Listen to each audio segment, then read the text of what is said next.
परिणाम त्यांनी भोगला तर तो पुन्हा शिक्षा नियम मोडेल का आपले? तर त्यामुळं आपल्याला वर्गात लावताना काय करायचं, असा एक मोठा चार्ट घ्यायचा. एका बाजूला वर्ग नियम आणि दुसऱ्या बाजूला परिणाम.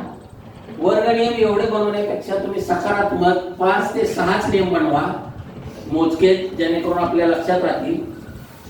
आणि परिणाम तयार करताना देखील त्या नियमांशी निगडीत असावेत.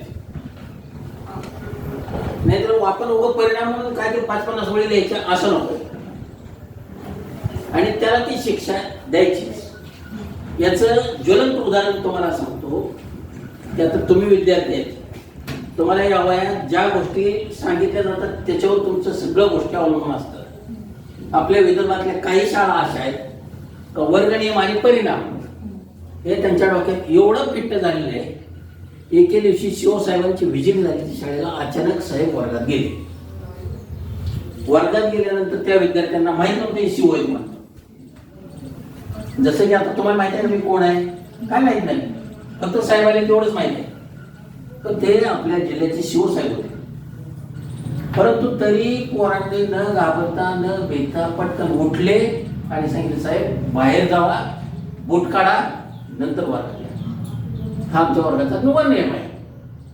कोणी असो, साहेब असो, मॅडम असो, तुम्ही असो किंवा अनेक कोणी आलं, पण सांगायचं वर्गाबाहेर जावा, चप्पल बाहेर सोडा, मग वर्गात या. का तर तो आमचा नियम आहे. नसेल तर आमचा परिणाम आहे. म्हणा एखादी कविता,